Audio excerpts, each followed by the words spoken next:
Olá, bem-vindos a mais uma live aqui no canal da Genial Investimentos. Eu sou Denise Barbosa e sou jornalista. O nosso convidado dessa noite é Salim Matar, o secretário especial de Desestatização, Desinvestimento e Mercados do Ministério da Economia. Muitíssimo obrigada pela sua presença, secretário. Obrigado, é um prazer estar com vocês. Prazer é todo nosso. Participa da nossa conversa o André Schwartz, que é Deputy CEO do Banco Plural. Tudo bem, Schwartz? Boa noite, Denise. Boa noite, Salim. Uma honra enorme ter um amigo e uma pessoa tão importante aqui com a gente hoje, prestigiando nossas lives.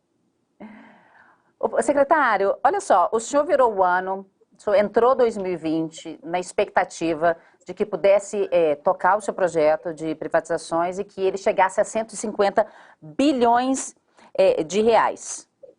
Aconteceu a pandemia, que ninguém esperava, e o senhor teve que suspender essa meta. Então, a gente já sabe, e talvez a gente não consiga privatizar mais nada esse ano, foi o que o senhor falou, não é isso?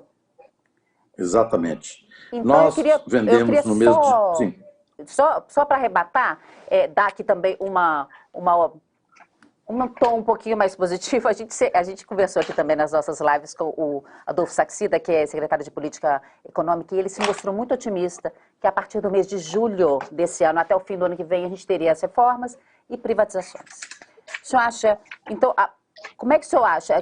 A partir do mês de julho até o final do ano, dá para pensar alguma coisa de privatizações ou ficaria tudo para o ano que vem mesmo? Bem, essa pandemia, ela transformou abruptamente o mercado. Somente nos meses de janeiro e fevereiro, nós vendemos 23 bilhões em desinvestimento da Bradespar. Em 2 meses, 23. Então, você imagina que nós poderíamos ter vendido aí mais uns 60 ou 70 bilhões somente de participações. Então, esse processo foi interrompido, naturalmente, pelo mercado, queda da Bolsa. Então, os bens públicos têm que ser cuidadosamente alienados ao Tribunal de Contas da União, que zela pelo bem do cidadão, do pagador de impostos, porque todo esse patrimônio da União pertence ao pagador de impostos. Então, nós temos que ser muito cuidadosos ao vender ativos do governo. Então, nesse momento que chegou a pandemia, os mercados, de uma certa forma, se retraíram. E o próprio investidor ficou, vamos dizer, numa posição de aguardar o melhor momento para alocar os seus recursos. Então, no mercado parece que já existe uma luz no fundo do túnel, já tem uma bolsa que parece, já estamos aí entre 90 e 100 mil pontos. Nós podemos fazer ainda neste ano, tem um pipeline de IPOs em diversos bancos de investimento. Então, há uma expectativa de uma melhoria do ambiente do mercado financeiro. Mas, para a venda de empresas, por exemplo, algumas empresas nós precisamos de PL ou de PEC para poder vender. É o caso do Correios, da Eletrobras, da Hemobras. Então, tem que ir ao Congresso, o Congresso tem que autorizar a venda. Ou seja, o Supremo definiu que empresa criada por lei tem que ter lei para vender. Então, com isso também, o nosso Congresso está com foco exatamente nessa pandemia e cuidando também dos mais vulneráveis. Essas ajudas todas que estamos fazendo como governo aos mais carentes, aos desempregados, aos mais vulneráveis. Então, isso tomou conta do Congresso e é absolutamente natural que seja desse jeito. Então, o processo de desestatização vai continuar acelerado depois que passar essa pandemia e que o mercado estiver voltando ao normal. Schwartz? Salim, você é um empresário, para começar a primeira pergunta, introduzir aí uma pergunta pessoal e, naturalmente, com o contexto do governo. Sabe? Você é um empresário de sucesso, transformou uma empresa desde 73, que eram 6 Fuscas, né? Na maior empresa de aluguéis e gestão de frotas na América Latina, uma das maiores do mundo, né? A Localiza Rentacar, que também hoje tem a marca Hertz aqui no Brasil. Atualmente ela tem 31 bilhões aí de valor de mercado, chegou a quase 45 bilhões de valor de mercado e é considerada benchmark em termos de governança corporativa de excelência.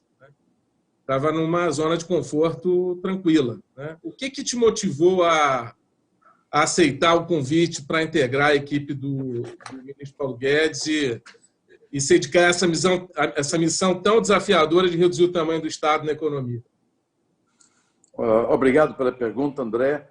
De fato, desde o ano de 1986, eu tenho dedicado parte do meu tempo aos institutos liberais que disseminam, propagam as ideias de redução do tamanho do Estado, mercado livre, livre iniciativa e todo um processo de liberdade do indivíduo, liberdade para empreender, liberdade para as empresas.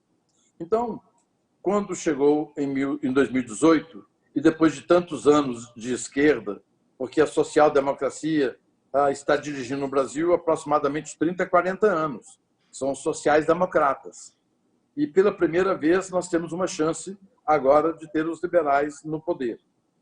Então, em 2018, estava muito acirrada a competição entre o candidato Bolsonaro e o candidato Haddad. Imagina que eu acredito que se a esquerda tivesse ganhado mais um mandato, as coisas teriam ido de mal a pior. Então, eu resolvi me engajar na campanha de Jair Bolsonaro, porque ele dizia coisas que soavam bem para os meus ouvidos. Ele falava em liberdade, ele falava em livre mercado, iniciativa privada, em privatizar, em reduzir o tamanho do Estado. Então, aquilo fez com que eu me engajasse na campanha dele. E eu conhecia também o ministro Guedes desde os anos 90, quando você e ele me visitaram e tivemos uma reunião e vocês me estimularam a ter um gostinho do mercado. Quando nós lançamos 15 milhões de notas promissórias. 15 milhões, imagina. Então, foi nossa primeira operação de mercado, graças a você e ao Paulo Guedes. Então, nossa amizade com você e com o Paulo Guedes é desde aquela época, já fazem 30 anos. E o Paulo Guedes ficou no meu pé. Me ligava toda semana. Você tem que vir para o governo, você só fala em privatização, está na hora de você vir aqui para o governo nos ajudar. Então, eu decidi, tendo em vista a pauta do presidente e a pauta do ministro, porque o ministro sempre falava o seguinte: nós vamos colocar o Brasil no caminho da prosperidade, nós vamos privatizar, nós vamos abrir a economia, nós vamos melhorar o ambiente de negócios. Olha, aquilo soava como música para mim. E eu falei, gente, eu não vou ficar de fora, eu vou fazer minha parte e eu vou para o governo. Eu tinha uma empresa muito bem estruturada, um processo de sucessão robusto, tanto é que depois que eu saí da Localiza, ela inclusive aumentou o valor de mercado, então significa que o processo de sucessão foi robusto, e eu nunca teria sabido se o meu processo de sucessão teria sido bom ou não se eu não deixasse a Localiza. Então, temos uma empresa altamente profissional, uma empresa que tem uma visão de futuro e é uma empresa que tem uma paixão por cliente. Então, tudo isso permanece, os valores da companhia permanecem mesmo com a minha ausência do dia a dia da companhia. Continuo acionista relevante, mas não mais participo da administração da companhia. Então, o ministro Guedes e o Jair Bolsonaro foram responsáveis pela sua pauta. E tinha também um sentido que, pela primeira vez na história do Brasil, os conservadores e os liberais estavam juntos. Conservadores e liberais são como irmãos. Então, nós tínhamos uma pauta conservadora na família, na sociedade, nos costumes, e uma pauta liberal na economia. E, para mim, fazia todo sentido. Então, eu vim para o governo, estou muito motivado, e acredito que pena essa pandemia, porque a economia estava decolando, e foi uma pena se você verificar os meses de janeiro e fevereiro, a economia estava decolando, íamos ter um PIB no mínimo de 2% esse ano, e foi interrompido esse processo. Então, o que eu espero é que logo depois da pandemia a gente possa turbinar o retorno da economia aos níveis anteriores e a gente ter, nesse período em que estamos aqui, fazer uma boa entrega. Mas você já viu que o juro caiu, a Bolsa está retornando, o CDS, que chegou a 93, já está voltando novamente. Enfim, nós temos já alguns sinais que efetivamente o Brasil está no norte correto. Ótimo, obrigado, Salim. Segundo o documento A Reconstrução do Estado, né, divulgado dia 22 de abril de 2020, né, a meta para 2020, assim como a Denise começou a indicar, seriam desinvestidos 300 ativos e uma cifra em torno de 150 bilhões. Né? Diante da atual realidade da Covid, na realidade, esse cronograma foi revisto. Né? Em que estágio da modelagem? Mas vocês fizeram algumas licitações, o BNDES fez algumas licitações. Né? Então, em que estágio da modelagem estão os processos da Engeia, Transurb e outros processos já licitados pelo BNDES, como a Ceasa Minas e a Ciagesp? Essas últimas duas, inclusive, a gente teve a grata felicidade de disputar e ganhar. Então, assim, o nosso grupo está trabalhando na modelagem, assessorando o BNDES. A nível dos estados também, tanto a C3E, o ACE, lá do Rio Grande do Sul, quanto a SEB, também a gente está apoiando e ajudando lá o BNDES a modelar. E estamos confiantes que os processos aconteçam, inclusive esse ano, das duas companhias. Então, como é que você vê essa modelagem e o estágio dessas empresas que você tem anteriormente? O que você pode dar uma visão para a gente desses processos? Ok. Eu vou dar uma explicação para vocês o que significa 300 ativos. Nós levantamos que o Estado tinha 698 empresas em que ele era controlador, suas subsidiárias coligadas ou investidas. Dessas 698 empresas, no primeiro ano, nós reduzimos 73 empresas. Neste ano, em janeiro e fevereiro, reduzimos 10. Aí veio a pandemia. Então, interrompeu o processo de redução de ativos. E a nossa meta de 150 bilhões, a gente acredita que vai ser uma meta difícil de ser alcançada, para não dizer que não vai ser alcançada devido à pandemia, mas nós acreditamos que nós podemos, na área de desinvestimentos, nós podemos fazer um bom trabalho, fazer uma boa entrega. Nós temos um pipeline no BNDES de muitas empresas a serem privatizadas. Nós temos, por exemplo, a BGF e a Engeia. São duas empresas em que não fazem sentido existir. Essas duas empresas violam o artigo 173 da Constituição. O artigo 173 da Constituição diz o seguinte: o Estado não deve ser empresário, ele deve ter apenas empresa de segurança nacional ou relevante serviço para a sociedade. Então, a Engeia e a BGF são duas empresas. A primeira é uma garantidora financeira para os projetos do PAC da ex-presidente Dilma. Então, não faz sentido, essa empresa está sendo, no momento, extinta. Nós estamos extinguindo também a Ceitec. Ceitec é uma empresa em Porto Alegre que ficou famosa porque ela faz um chip que coloca na orelha do boi para o fazendeiro chegar com um pequeno aparelho e fazer a contagem de quantas cabeças de gado tem naquele pasto. Então, imagina que o país tinha uma empresa de fazer chip. Não fazia sentido. E essa empresa deficitária desde a sua criação. Essa empresa nunca deu lucro na sua existência. E também a Engeia. A Engeia foi uma empresa também, uma excrescência, que em governos passados da social-democracia, ela foi constituída para tirar da Caixa Econômica Federal, naquela época, uma série de ativos e vender esses ativos. Então, essas três empresas, por ausência de compradores e por não ter efetivamente um objeto social que justifique serem empresas no mercado competitivo, elas serão extintas por falta de comprador. Então, ou seja, essas empresas jamais deveriam ter existido. Nós temos aí algumas empresas ainda no pipeline. Nós temos a Transurb, nós temos Correios, nós temos a CBTU, são hoje 14 empresas estão no BNDES. Só para que todos entendam, apesar de eu ser o secretário da desestatização, a mim cabe a política de desestatização. Existe uma lei brasileira, que é a lei do PND, e outras que vieram em seguida, que toda venda de qualquer empresa do governo deve ser via BNDES.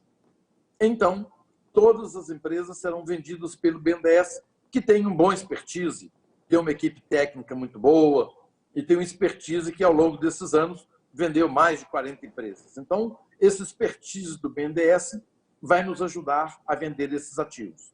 As modelagens estão sendo feitas, estão sendo contratados nesse momento bancos de investimento, como é o caso de vocês, estão sendo contratados escritórios de advocacia, empresas de auditoria, para que a gente possa conhecer melhor os ativos que estamos vendendo e fazer a melhor modelagem, a modelagem de acordo com aquilo que o mercado sente que agregaria mais valor.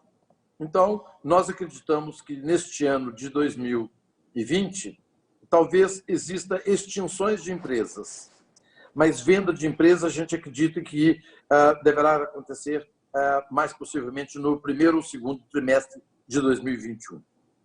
Excelente. Nós tivemos aqui no dia 12 de junho, algumas semanas atrás, com o Wilson Ferreira Júnior, numa live, conversando com a gente sobre a situação da empresa e tudo mais. E ele nos informou que, para se manter competitiva, a Eletrobras necessita de 15 bilhões de reais de investimento por ano para se manter competitiva e preservar e competir, de fato, para a manutenção do seu market share. A realidade é que em 2019 ele investiu algo como 5 bilhões e início de 2020 a cifra parecida, próxima a 4, 5 bi também. A pergunta aqui é o seguinte: a Eletrobras, que necessita, como você mencionou, né, um projeto de lei para se ter a reinclusão no PND, né, ela será privatizada no primeiro semestre de 2021? A empresa está pronta?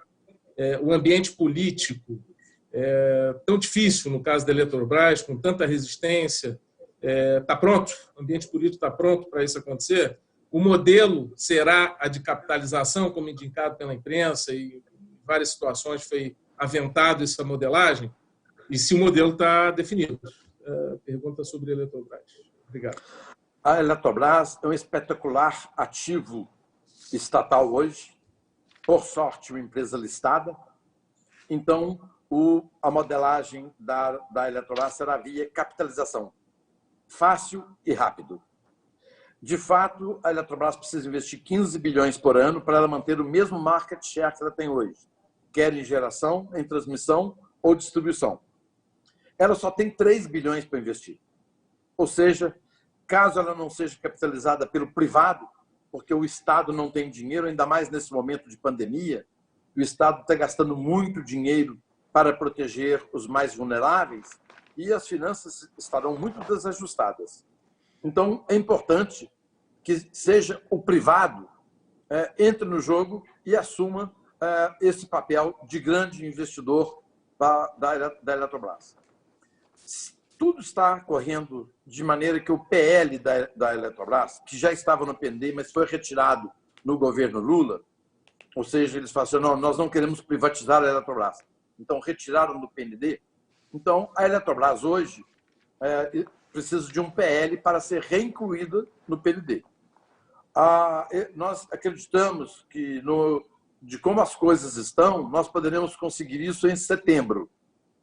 Se conseguirmos em setembro, no primeiro trimestre de 2020, faremos a capitalização da Eletrobras.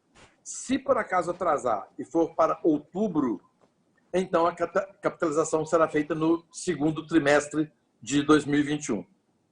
A Eletrobras é um ativo espetacular, ela necessita de capital, existe capital privado suficiente e com apetite para comprar esse tipo de ativo, então os nossos políticos estão sensibilizados, eles estão sensíveis e existe hoje, quer no Senado, quer na Câmara, existe eu diria, uma aceitação forte sobre a capitalização da Eletrobras. Claro que existe, sim, oposição, existe grupos de interesse que preferem que ela seja estatal, mas numa radiografia de hoje, o Congresso é totalmente favorável à privatização da Eletrobras. Excelente. Bom, pegando o gancho, nós tivemos ontem o Brasil, né, conquistou uma vitória importante, que foi a aprovação do marco regulatório do saneamento, né? Na realidade, foi uma vitória de todos nós brasileiros, né? E terá como consequência, e vai permitir naturalmente, uma participação da iniciativa privada no setor, né? O novo marco, né, traz uma agência nacional reguladora muito forte, fortalecida, com poderes, né, que vai definir tarifas, definir as regras do jogo e cobrar resultados como deve ser e assemelhado ao que hoje temos na ANEEL no setor elétrico. Né? O novo marco regulatório e a expectativa de universalização dos serviços, né, do tratamento de água e também de coleta e tratamento de esgoto, né? Hoje o índice de cobertura da água é 83%, o índice de cobertura do esgoto apenas 50% em algumas regiões, 16%, como é o caso do Rio Grande do Sul, que conhecemos aqui numa live que fizemos com o presidente da Corsan e da Copasa, né? Esse número realmente choca, né? Mas está projetado um investimento da ordem de 500 bilhões de reais nos próximos 15 anos no Brasil. Né? O mercado, por sua vez, espera uma série de privatizações, abertura de capitais, eventualmente follow-ons das listadas, são 3 só estatais, né? E PPPs, né? De diversas empresas estaduais. Né? Dado, como você falou, a limitada capacidade de investimento dos estados, dado a situação da pandemia. Como é que você está vendo esse processo do saneamento, dado essa aprovação ontem no Congresso e agora aguardando só a aprovação do presidente? Essa aprovação foi espetacular. Essa aprovação foi espetacular. Eu queria fazer um registro aqui que tem morrido por ano cerca de 6 mil crianças por falta de saneamento. Então, esse projeto de saneamento está vindo, vamos dizer, mais do que na hora certa. Para um mercado livre, para um mercado competitivo, nós precisamos de marcos regulatórios robustos e precisamos de agências reguladoras que sejam muito efetivas, absolutamente independentes. E é o que está acontecendo agora. Nesse novo marco regulatório do saneamento, o que nós demonstramos no presente momento foi o seguinte: nós tivemos uma prova de que, efetivamente, as empresas estatais de saneamento não foram capazes de, nos últimos 20, 25 anos, de resolver o problema de saneamento. Então, é a demonstração que o Estado, como empresário, faliu. Ele não tem condições de, como empresário no saneamento, dar conta de fazer aquilo que a nossa sociedade limita. Então, agora nós teremos o capital privado. Existe no mundo hoje cerca de 1 trilhão e 500 bilhões de dólares disponíveis que querem investir em infraestrutura e saneamento. Esse capital está ávido por geração, transmissão, distribuição de energia, infraestrutura e saneamento. Então, não falta capital. O que nós precisamos é de um arcabouço jurídico muito bom e a gente ter também, vamos dizer, uma segurança jurídica que possa dar conforto ao investidor. Acreditamos que virá muito investimento. Nós temos sido muito contatados por investidores internacionais que estão buscando o Brasil como alternativa. Dentre os emergentes, André, eu acho que o Brasil é privilegiado. Por exemplo, num ranking que saiu agora dos 25 melhores mercados para investir, o Brasil saiu na 23ª posição e o único aqui do continente sul-americano. O Brasil é um país emergente. Nós temos já uma população de mais de 210 milhões de brasileiros, um país continental, ou seja, o ticket das obras aqui é muito elevado. Qualquer ferrovia, rodovia, 1.000, 2.000, 3.000 quilômetros. Então, o ticket é elevado. Então, isso é um atrativo para o capital. E o Brasil é a mais ocidental economia dos países emergentes. Então, nós temos o estilo de vida ocidental, nossa economia é ocidentalizada. Então, o Brasil é, sim, o mercado predileto dos investidores e a gente acredita que, a partir de agora, começaremos a ver o capital estrangeiro investindo no saneamento. Excelente. Com a pandemia da Covid, né, a arrecadação e a situação financeira dos estados e municípios em geral deteriorou muito. Né? A gente percebe estados que, nos meses de abril e maio, perderam 30%, 40% da arrecadação. Né? E, com isso, veio uma capacidade de investimentos também que foram seriamente impactados. Né? Você acredita que os estados mais impactados pela pandemia e que também são endividados, né, possam negociar com o governo federal a dação em pagamento de empresas tipo elétrico, saneamento, ou de outros setores, bancos, eventualmente, para o governo federal e o governo federal possa tomar liderança e protagonismo nas privatizações destas mesmas empresas, assumir esse papel de líder no processo de privatização? Ótima pergunta, André. Todos os estados brasileiros possuem ativos. Alguns visíveis, como suas estatais. Okay? Essas estatais têm um valor, porque elas têm um mercado cativo, elas têm um território geográfico de atuação e elas têm, então, valor. Então, nesse momento em que os estados tiveram que gastar muito dinheiro devido à pandemia e caindo a arrecadação, eu acho que vai ser absolutamente natural vender ativos. É como se fosse uma família endividada que vende talvez a casa de praia, ou vende o sítio, ou vende o carro para poder pagar os compromissos de curto prazo. Os estados vão fazer a mesma coisa, vão vender os seus ativos. Então, eu acredito que agora é um momento bom para a reflexão dos governantes estaduais em transformar em dinheiro esses ativos. E, nesse momento, as assembleias legislativas, os políticos, a sociedade está receptiva à privatização. Então, eu acho que esse momento são os efeitos colaterais do Covid. Um efeito colateral é nós sabemos que o home office poderá ser viabilizado mais fácil e mais rápido do que pensávamos, uma parte de home office. E também é que nas desestatizações vai acontecer mais rápido do que a gente pensava, tendo em vista essa premente necessidade de caixa dos estados. Ótimo. Pegando essa questão do efeito colateral, tem uma pergunta aqui. O Brasil vai enfrentar um desafio fiscal muito grande em 2020, né? Agravado naturalmente pelas medidas emergenciais decorrentes do tratamento da Covid. A relação dívida-PIB vai voltar para um patamar acima dos 90% e tem uma recessão que nos avizinha à frente, em 2020, que pelos analistas financeiros em geral vão de menos 5 a menos 8 do PIB. Né? Tem diversas visões nessa ordem de grandeza, né? Com a perda consequente de milhões de empregos. Né? Por outro lado, o efeito colateral, né? Na realidade, a gente tem uma série de reformas estruturais que também estão no pipeline, né? Também estão na fila, né?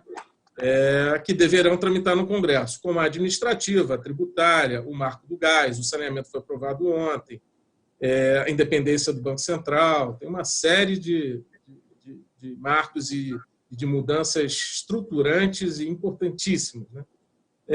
Na sua visão, como será retomado o desenvolvimento e a reconstrução do Estado e a criação de um círculo virtuoso de investimentos tão esperado no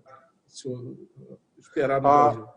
A Covid-19 desajustou as contas públicas. Em medidas emergenciais, nós fizemos mais de 1 trilhão e 270 bilhões. O impacto fiscal já está acima de 400 bilhões. E o impacto primário é acima de 350 bilhões. O fato é que, e com perda de arrecadação, o PIB deverá esse ano ser negativo, então haverá um ajuste de contas. Importante também, como efeito da Covid-19, é que os nossos governantes, os nossos políticos, no Legislativo e no Senado, quer na Câmara, quer no Senado, os nossos políticos estão sensibilizados da importância, da necessidade de fazermos um ajuste fiscal. Então, reformas como o Pacto Federativo, a independência do Banco Central, passarão mais facilmente do que antes, devido aos nossos políticos estarem sensíveis. Aliás, André, eu gostaria de registrar que o nosso Congresso tem demonstrado, desde a reforma da Previdência, muita responsabilidade, muita sensatez, muito equilíbrio, muita moderação e tem feito um bom trabalho. Então, o Congresso está participando ativamente dessa retomada do crescimento. Então, o que nós esperamos é uma série de leis e PECs que deverão passar no Congresso que vão ser o alicerce da retomada. E o Congresso está muito sensível. Então, eu quero registrar isso aqui, diferentemente do que pintam os jornais, ou até pequenos curtos-circuitos que existem, mas o Congresso está muito sensível e ávido para aprovar essas respostas. Ou seja, nós temos um Congresso responsável que quer também ser um protagonista na retomada dos investimentos. Excelente. Existe um arcabouço legal imenso, né, para proteger as estatais, né, o bem do Estado, né? Nesse sentido, gasta-se tempo em excesso, né, demasiado aí para eventual venda de uma estatal, né? Dependendo do caso, mais de um ano, né? Enquanto o empresário do setor privado, normalmente com 2, 3, 4 meses, consegue executar qualquer estratégia de desinvestimento, né?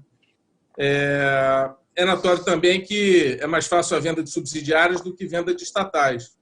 Muitas vezes a venda de estatais gera um debate político acalorado e também muito demorado, né? Você, como um dos principais cabeças liberais do governo, né, junto, naturalmente, com o ministro Paulo, como está lidando para agilizar esses processos que, vez por outra, demoram tanto? Ótimo você ter tocado nesse ponto. Nós tivemos algumas estatais vendidas no passado. Então, de 1990 a 1994, nós vendemos 20 empresas. Selma, Usiminas, Fosfértil, CSN, CST e outras. Nós gastamos, em média, 25 meses para vender essas empresas. Depois do período de 95 a 2002, de Fernando Henrique Cardoso, nós vendemos 9 empresas e essas 9 empresas teve uma média de 36 meses para serem vendidas. Claro que essas empresas no Estado são muito demoradas para ser vendidas. Na iniciativa privada, faríamos isso em 45, 60, no máximo 90 dias. Então, isso significa que, de fato, há um arcabouço legal para defender o bem do cidadão pagador de impostos que dificulta. Ela, na verdade, ela não objetiva dificultar. Ela objetiva ser cuidadosa com a alienação do bem público. Mas tem que seguir um rito, um processo que é muito lento.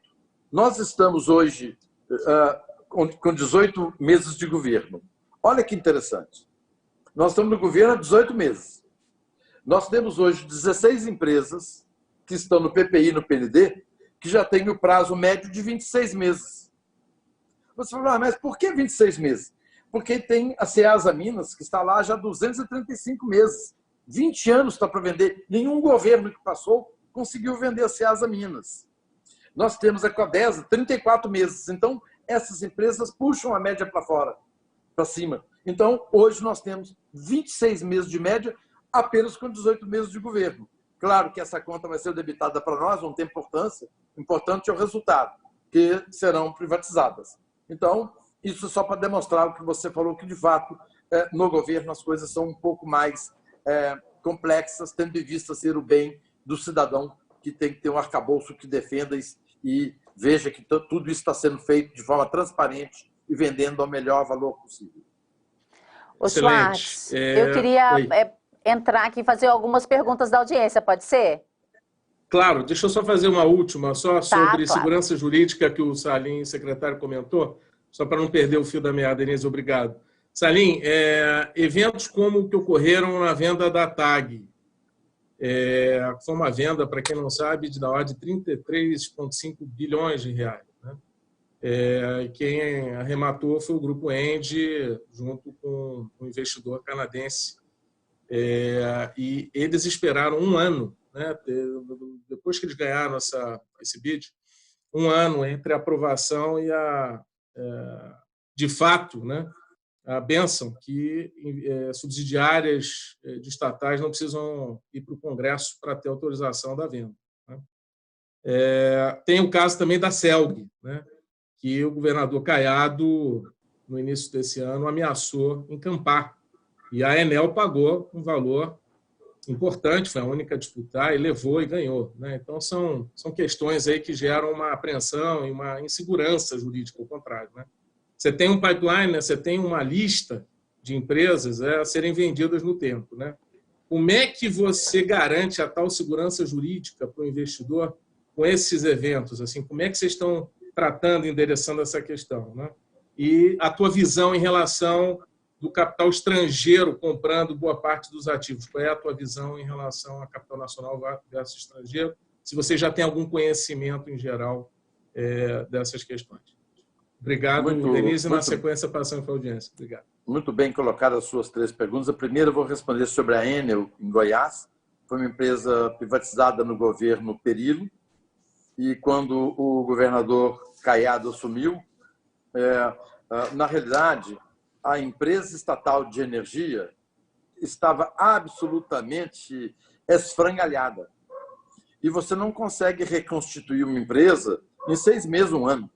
Então, a Enel tem feito muitos esforços e, por um momento, o governador Caiado falou sobre a possibilidade até de estatizar a empresa. Acredito hoje, analisando o passado, é muito fácil você analisar o passado, eu acho que muito mais era uma retórica, era uma pressão sobre a Enel, e hoje está tudo bem.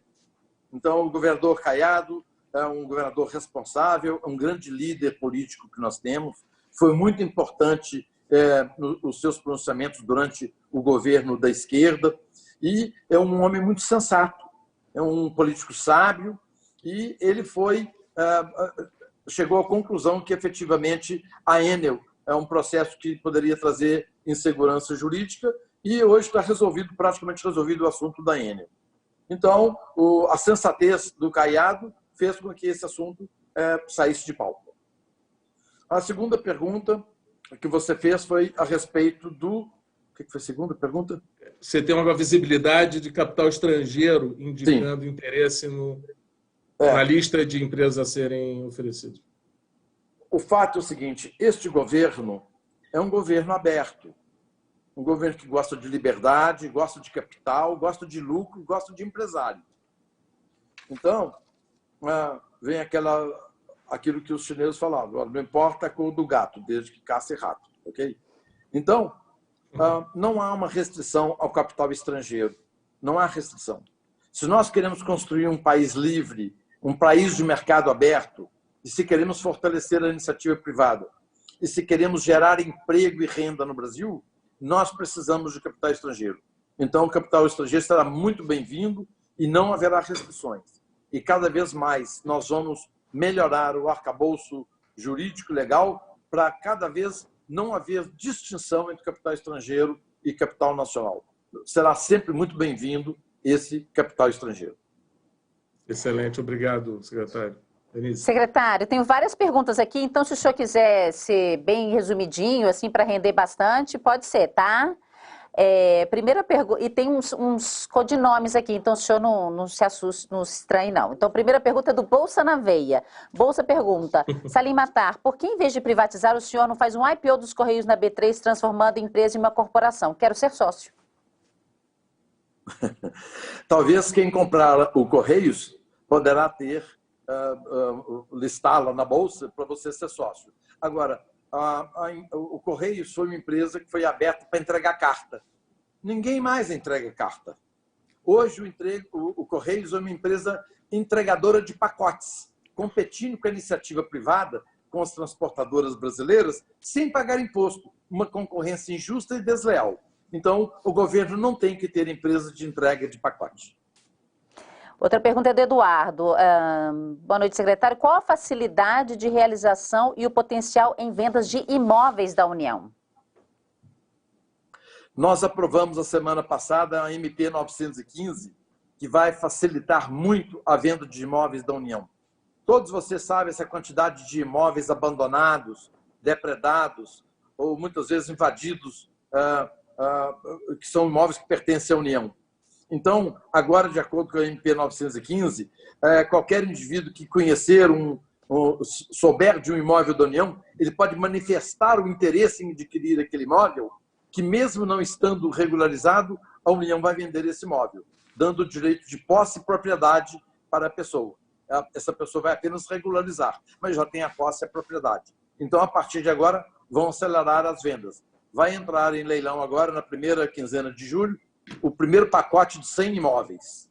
E toda semana nós vamos entrar com um pacote de imóveis em leilão virtual. Então, isso significa que nós queremos reduzir o tamanho do Estado e imóveis espetaculares, que fariam muito mais sentido estar com a iniciativa privada, com o privado que vai cercar, construir, fazer um negócio ou explorar essa propriedade para a produção, hoje são imóveis absolutamente que não são utilizados pelo governo federal. O Marcos pergunta, como funciona o sistema de privatização? Para eu entender melhor, como seria uma sociedade de economia mista? Não protegeria mais até os empregos já adquiridos e com capital aberto? O processo de privatização é um a um. Cada empresa terá uma modelagem específica na forma que agregue mais valor, porque essa empresa pertence ao cidadão brasileiro e nós, como servidores públicos, nós temos o dever, a obrigação de zelar por esse patrimônio e vamos encontrar uma modelagem específica para a venda de cada empresa. A Luciana perguntou da Eletrobras, o senhor já falou, né? O VS pergunta, o ministro Tarcísio está fazendo um excelente trabalho na privatização de aeroportos, mas e quanto à privatização da Infraero? Está no radar? Seria interessante e viável privatizar a Infraero? A Infraero pertence ao Ministério da Infraestrutura, está fora da nossa jurisdição, não está na nossa jurisdição do Ministério da Economia, e o que se sabe no momento é que o Ministério da Infraestrutura está fazendo uma fusão da Valec com a EPL. Mas sobre a Infraero não tem, no momento, nenhuma orientação a respeito da privatização da Infraero. O André diz, essa decisão do STF de depender de PECs para privatizar estatais não torna o processo de privatizações político e prejudica muito as privatizações? Torna o processo de privatizações mais lento. Mas como uma estatal foi criada por lei, ela tem que, por lei, ser autorizada a ser vendida. E algumas estão na Constituição, como a Hemobras. A Hemobras é uma empresa... gente, nós temos uma empresa que comercializa plasma de sangue. Então, e é da Constituição que somente o Estado pode operar o plasma de sangue. Então, precisamos de uma PEC para poder privatizar essa empresa. O Supremo, o STF, não tem sido um empecilho para as privatizações. Tanto é que, recentemente, ele já definiu que subsidiárias podem ser privatizadas sem necessidade de legislação. O Charles pergunta, boa noite, Jocelyn Matar, qual foi o critério usado para liquidar a CEITEC? Pensando como ativo, não é melhor privatizá-la? Qual o planejamento do governo para evitar a fuga de cérebros? Atualmente, a CEITEC possui 35% do mercado de etiquetas eletrônicas para pedágio automotivo, 100% das etiquetas eletrônicas de cartuchos da HP. Etiqueta eletrônica você compra na internet muito mais barato. Hoje, a etiqueta eletrônica é uma commodity. E a CEITEC tem, sim, tem um pessoal muito bem preparado e esse pessoal está sendo estudado pelo MCETIC, Ministério do qual é subordinado a CEITEC, a possibilidade de ver como aproveitam esses cérebros. Mas, olha, esses cérebros teriam muito melhor oportunidade, muito melhor salário e remuneração se eles fossem para a iniciativa privada. Eu vou fazer mais uma pergunta aqui, André, e vou devolver para você, tá? Você já pode pegar na saída da resposta do secretário. Ok. Secretário, o Gilmar pergunta, dada a expectativa de não atingimento da meta de venda para este ano, o que poderia falar de números de vendas para os próximos anos? O senhor tem uma programação de próximos anos ou é feito de ano a ano? Como é que é, secretário? Não temos isso de forma clara. Nós temos uma orientação de vender o máximo possível de estatais. Nós temos a orientação de desestatizar e eu queria aqui deixar um registro. Castelo Branco, Roberto Castelo Branco, CEO da Petrobras, tem sido o número 1 no governo Jair Bolsonaro nas desestatizações. Então, onde nós temos tido mais sucesso em desestatizações tem sido a Petrobras com a sua estratégia de otimização de seu portfólio de investimentos. Ela já reduziu mais de 20 bilhões de dólares de dívidas e ela continua vendendo ativos. Ela vai focar aquilo que é o foco dela, que é a exploração de petróleo dos grandes poços e na bacia mais profunda. Então, ela vai vender tudo aquilo que não é o core business dela, então está fazendo um grande processo de desestatização. Com isso, estamos construindo no Brasil uma indústria petrolífera privada. Então, o Castelo tem sido espetacular nessa estratégia. Então, nós não temos assim quais empresas serão privatizadas em 2020, 2021, 2022, mas nós temos, sim, um arcabouço de todas as empresas que nós queremos vender, que são passíveis de serem vendidas ainda neste governo. Schwartz, deixa eu só te interromper, só para pedir ao Deilson para colocar o link da entrevista que a gente fez com o Roberto Castelo Branco aqui no nosso canal, para quem quiser em casa depois também assistir, foi algumas semanas atrás, foi uma entrevista muito boa, então eu te convido também, viu, secretário, depois você dá uma olhadinha nessa entrevista, viu? Ok, já vi essa entrevista. Ah, que ótimo. Vai lá, Schwartz. Ótimo, Denise. Salim, sua secretaria, né, venderá participações em empresas estatais e imóveis. Né? Vocês já venderam 42 bi em 2019, nesse início de 20 também já venderam um punhado, 10 empresas, 10 ativos aí em 2020. Faltam 70 bi a vender a valores de mercado, segundo o relatório que se divulgou, está público, o documento de reconstrução do Estado de 22 de abril de 20. Né? Em relação às desestatizações, né, depende de alteração legislativa, coloca-se a Eletrobras, os Correios, a EBC e a Hemobras, como você indicou na fala anterior.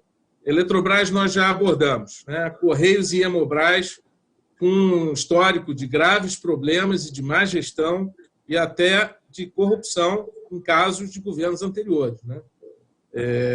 Qual a expectativa em relação, naturalmente o Hemobras você acabou de citar também na resposta anterior, qual a expectativa em relação a Correios e Hemobras, em termos de cronograma e preparação para a sua venda? E os interessados desses dois ativos já estão minimamente conhecidos, já tem alguma referência? São eles, no que tange a Correios, principalmente estrangeiros? Dado que, como você comentou, são transporte de pacotes e não mais cartas, na linha do que você tinha comentado anteriormente. Isso, quero aproveitar para responder a pessoa que me fez a pergunta de Ceitec, que vai ser extinta, e perguntou por que não vende. Não houve interessado. Nós fomos ao mercado, contatamos todas as empresas cogêneres, não houve interessado naquele ativo. Por isso que ela vai ser extinta e ter os seus ativos depois vendidos parcialmente. No caso do Correio, tem interessados brasileiros e estrangeiros. Então, empresas do ramo ou próximo ao ramo de entrega. Então, nós não podemos dizer quem são os interessados, mas nós temos aí, talvez, 9 fortes interessados para o Correios. Nós temos interessados praticamente, por exemplo, no caso da Hemobras, nós temos 3 interessados fortes.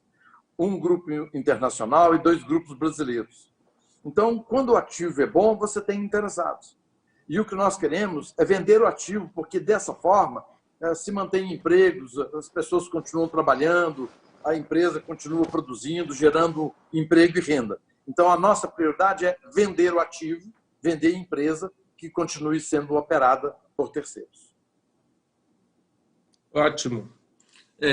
Conjunto, um dos efeitos colaterais da Covid aqui no mundo, né, são as taxas de juros. Aqui no Brasil, 2,25 com um viés de baixa e lá fora também níveis historicamente zero, até para atender as correções da economia e tentar levantar. Esse ambiente é fantástico para o desafio de privatizações que vocês têm, pegar uma oportunidade ímpar. Como é que vocês estão vendo isso? Os juros são fundamentais para a retomada. Graças a um juro baixo, as empresas podem investir. Você imagina que nós já tivemos juros no Brasil astronômicos no passado, quando a inflação era de 3% ao dia. Então, nós tínhamos juros astronômicos. Hoje, o juro é um juro civilizado.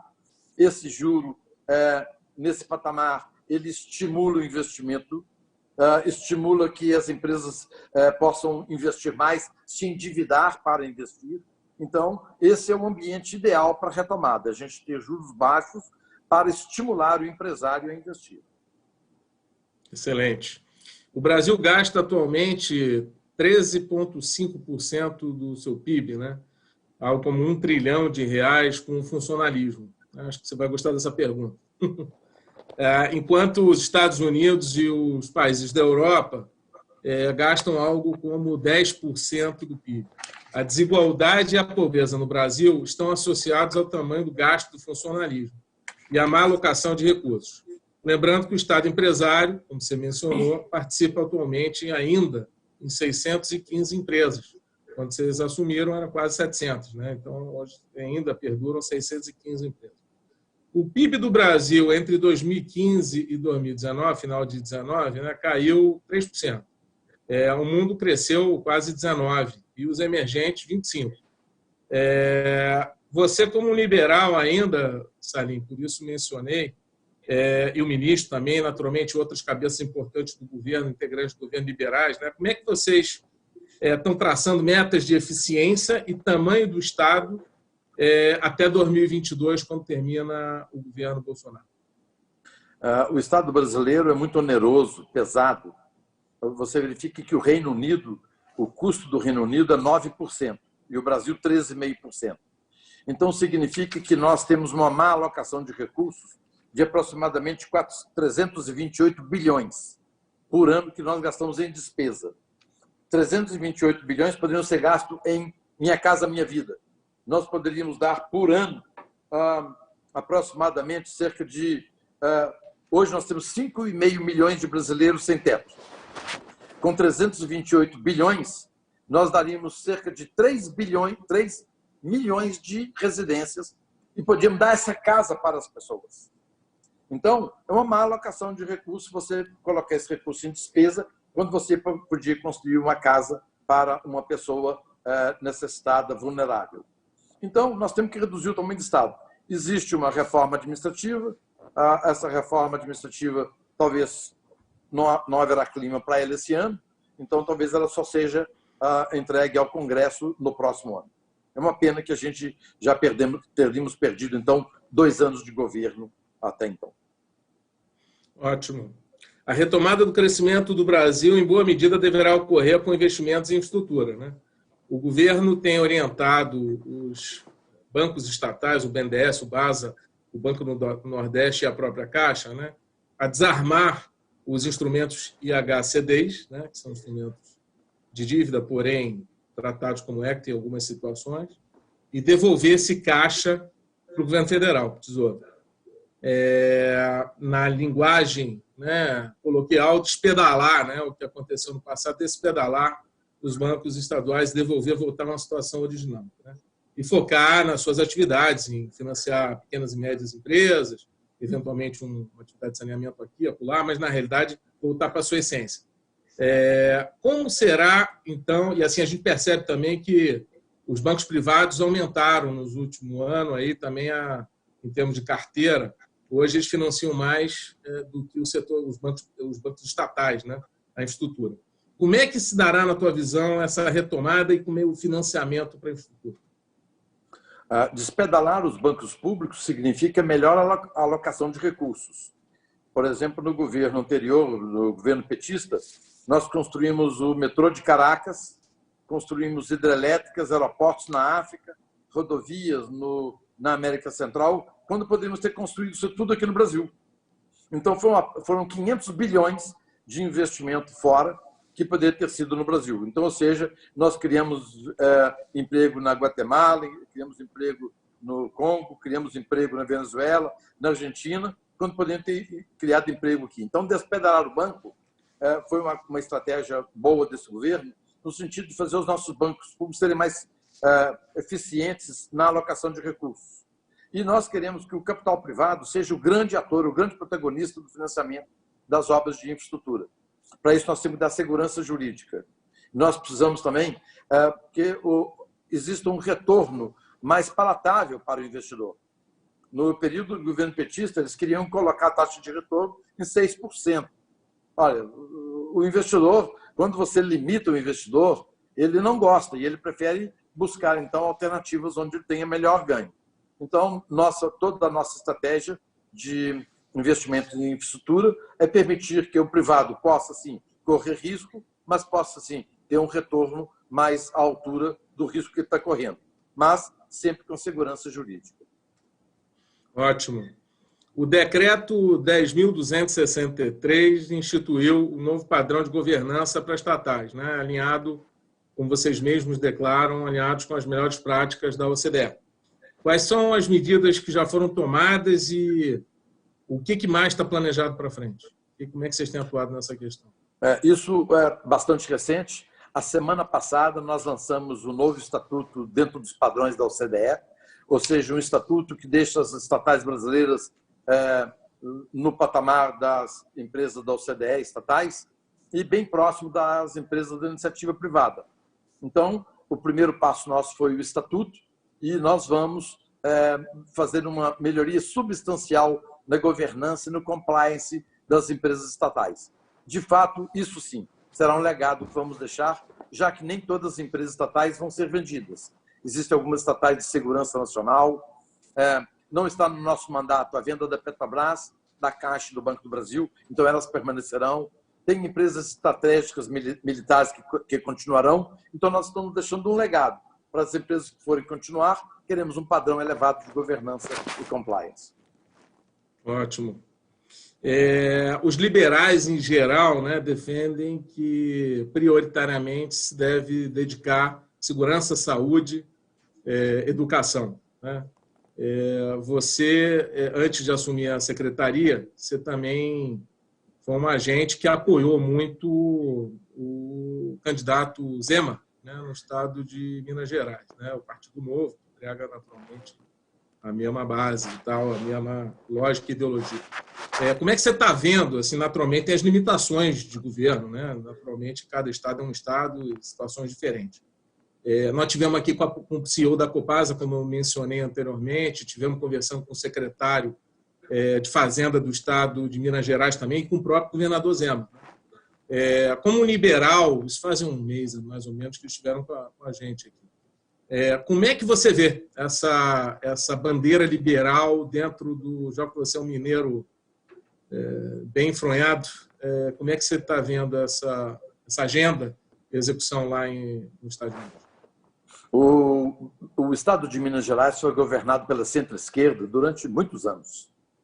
E chegou o Zema ao poder. O Zema é cabeça aberta, a favor do livre mercado, da livre iniciativa, do Estado democrático de direito, do princípio da subsidiariedade.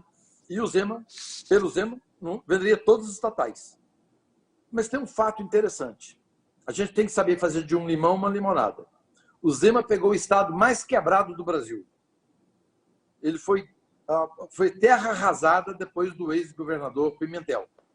Então, não tem outra alternativa senão vender os ativos. E o governo de Minas Gerais tem bons ativos, como a CEMIG e suas subsidiárias, como a Copasa, e entre as estatais de saneamento, é uma das melhores estatais de saneamento. E temos também um ativo valioso, que é a Codemig, que é a participação nos lucros da empresa de nióbio, em Araxá.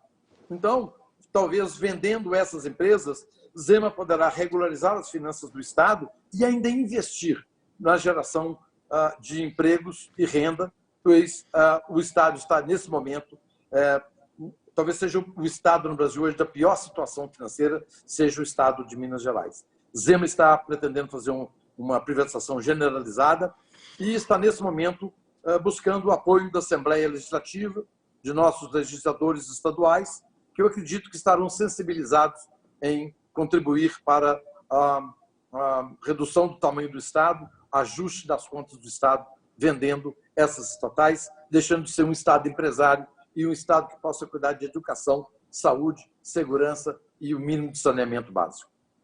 Ótimo. E é meu estado também, eu sou mineira também. E esse exemplo da Codemig aí, só para a audiência também entender, o Banco Plural também estamos apoiando e ajudando a pensar essa transação também.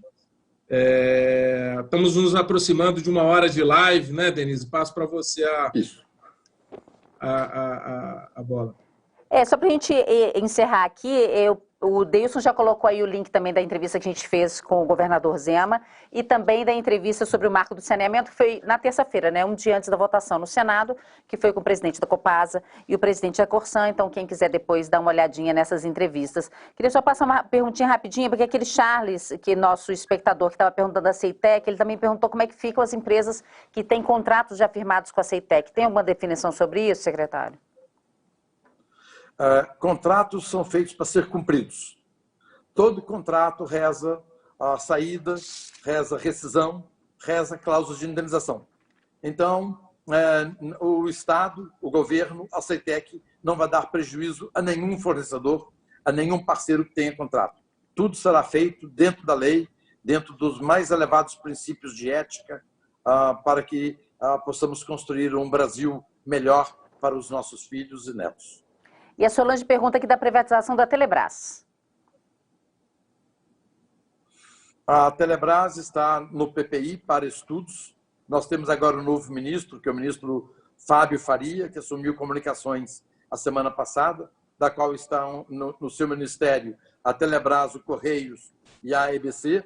Então, o ministro Fábio Faria é uma cabeça boa, liberal, e gosta de privatizar. E tenho reuniões com ele na próxima semana, terça-feira, estarei com ele para conversarmos a respeito da Telebrás. Então já tem novidade na terça, o senhor acha? Sim. Então, ótimo, beleza. Ótimo. Conta pra gente. Deixa eu aproveitar, então, agradecer e passar a palavra para o Schwartz. Excelente, Denise. Aproveitar a presença do Salim, tem uma última aí. A nossa recuperação brasileira vai ser em V, em W, qual letra? Como é que você está vendo aí, dado tudo que a gente conversou nessa uma hora aí? Como é que você está vendo as expectativas? A recuperação brasileira vai depender da quantidade de leis que nós conseguimos aprovar como Pacto Federativo, das medidas emergenciais, PL da Eletrobras. Então, nós temos um punhado de legislação a passar no Congresso. Quão rapidamente passar essa legislação será a forma de retorno. Eu torço para que seja em V. Alguns acham que é o V da Nike, alguns acham que é em U.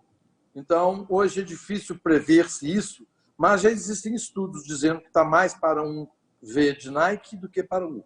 Então, com otimismo, olhamos a retomada e nos investimentos que forem feitos, porque o Brasil, eu diria para vocês, não existe hoje emergente melhor para investir do que o Brasil. Tem muito capital no mundo sobrando. Eles precisam de bons ativos. Nós temos bons ativos. Então, nós temos um governo liberal. Nós temos um governo que quer privatizar, quer reduzir o tamanho do Estado. E isso, para a iniciativa privada, para o capital, é, de uma certa forma, um aceno. Então, essa sinalização está sendo bem interpretada e nós acreditamos que vamos conseguir atrair muito capital para a retomada do crescimento no Brasil. Excelente, Salim. Eu queria agradecer aí a tua disponibilidade, teu tempo. Sei que você está com uma agenda super atribulada. E obrigado aí. Foi um prestígio, uma honra aí a gente estar contando com o seu tempo aí, com a sua visão aí sobre o Brasil, sobre as privatizações e sobre o cenário em geral. Então, obrigado mais uma vez. Uma boa noite. Obrigado à audiência também, Denise. Obrigado. Boa noite a todos.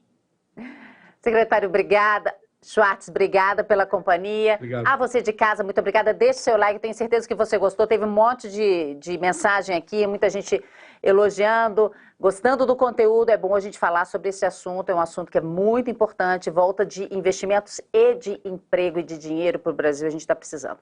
Então, agradeço a você pela companhia. Esse QR Code que está na tela para você abrir a sua conta na Genial Investimentos, caso você ainda não seja cliente nosso. Se inscreva no canal, clique no sininho para receber outras notificações de entrevistas interessantes como essa aqui. Um beijo e até a próxima. Obrigado.